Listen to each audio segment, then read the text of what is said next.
everybody. Welcome to our next episode of CommTALK with Denny Pavan. And this is going to be a wrap on this, where it's the final episode where we talk about post-show... What, Denny? Follow-up. Post-show follow-up. So let's go into it and get right to it. Thanks. Oh, very good, Dan. Yeah, it's great to be back again. And we talked, over the last several episodes about, pre-show planning, about your exhibit, about being at the show. And now you've been there. You've done that. You've had your team at the show. You're sober again. No, your hangover's now gone. All good. You took the red eye back from the show. God. Yeah, right. But nonetheless, okay, you were there. And senior management and CEOs want to know, what did we get out of this show? What is my reportability? What is my measurability? Yeah. Oh, I got a lot of leads. Yeah, is my investment going to pay back? Well, there's several layers of investment, really. One is a brand investment. In a way, you're buying ad space with live people. Yeah. So it doesn't get any more, interactive than that. Yeah. Now you've done the social media, you've done the elements of being there. You've come back now. By the way, I didn't mention the last episode, but there is the scanner world. Right. And shows offer that opportunity to give you that little scanner, and it's important to have that. For a fee. There is a fee, but it's important to have that. There's also other software that you can buy that incorporates into your phone that you can use to scan it as well. Very good. But that's something you have to look into. But with the show, if you use their scanners, you get the database right away. The next day, it's sent to you, you download it, you give it to your people. Mm-hmm. That's the other portion of it that's important. Yeah. And that is assigning someone to specialize in doing nothing but the follow-up with that database. Yeah. Crafting the messages, whether you're working with your marketing department or with an agency, you need to have someone really dogging that and getting onto that database and crafting messages that are going out continually to that audience up until the next show. Hey, it was a great show. We enjoyed having you. Did you get a chance to see this or that? Here's a couple of links that you can take you to get this information. By the way, if you contact us now, we have this special thing we want to send you. Again, an incentive to send right after the show. And it's continually making that friendship work with the database. Yeah. So, and then social media, again, there's a lot of pictures that might have been taken. There were people that might have been at events there. There are little things you can do while you're at the show that's good for the social media, even after the show. It always reminds me when, that movie Glengarry Glen Ross, where Alec Baldwin pulls out those leads. These are the good leads. You don't deserve the good leads. Oh, yeah. That's it. But, that's the ones you get from the trade shows. You can get, very interesting ones, or you get ones that aren't so good. Oh, yeah. Part of it's pre-qualification. You really got to do that at the show as well. Right. Yeah. Well, then, like I mentioned, too, besides this booth itself and the leads you get there, it's the networking. And so you may be gathering business cards from everybody, and you have to stack. Somebody needs to get that back there and get it into the database right away and use that as everything else that you're following up on. And don't expect them all to be amazing, because I've been at shows where you're doing them and you're doing these things. Oh, next week you're going to get a job from me, no problem. You never know how much these people have been taking or whatever. And then you get back to the thing and, they don't answer your calls. Oh, who were you? What? Who? Well, what's fascinating is...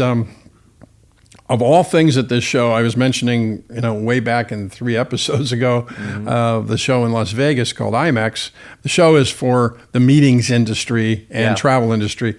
But there was an exhibitor there with customized socks.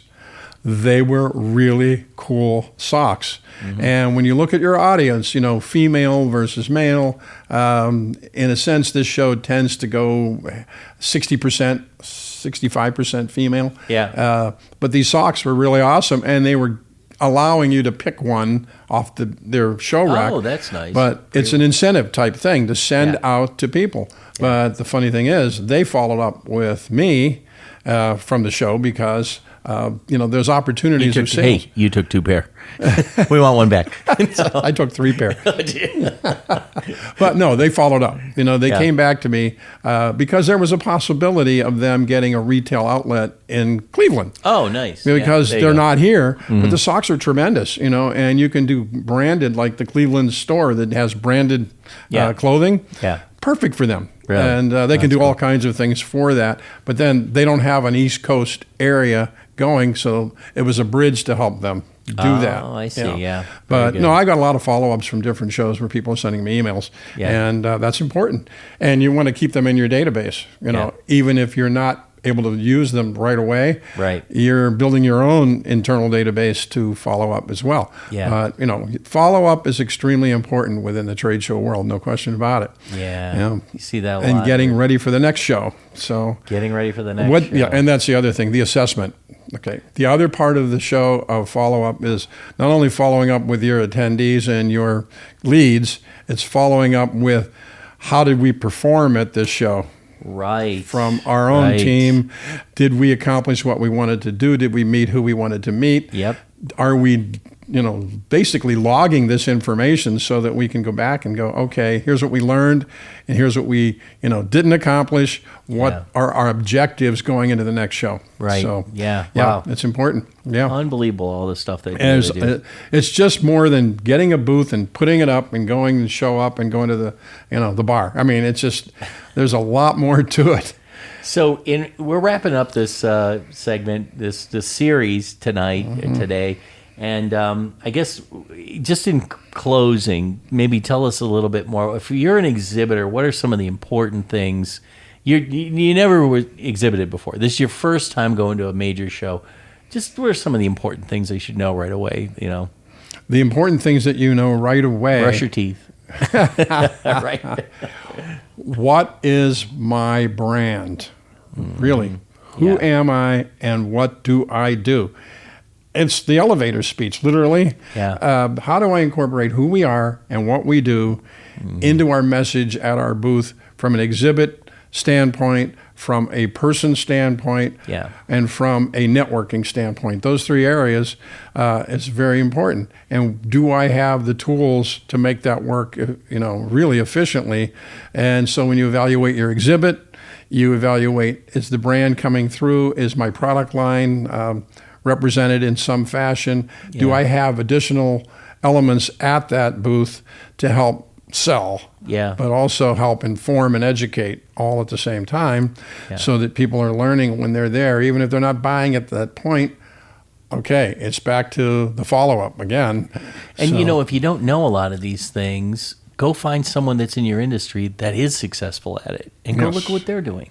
Well, that's a great way to find out. Yeah. The other thing is, I would not be shy on talking to a really good exhibit firm. Yes. There's even in our area here, there a consultant are like you, stellar. for example. Well, a consultant like you. Yeah. I was known as a EAC. Another acronym? Tell us. Yes, exhibitor appointed contractor. So I'm managing the exhibit, but I'm also doing everything to help them get this exhibit to the show, get it built. People hire you, right? Yeah, and then making sure that it's up and running, and then I evaluate the show while the show's going on, and then I make sure it's taken down and shipped back. But then I work with exhibit firms as well to help them when needed. But the idea is they've done it many, many times. They know what the trends are, what the materials are, how you can best fit your budget in certain areas. And even on our end, we can certainly work with smaller firms that want a presence at a show.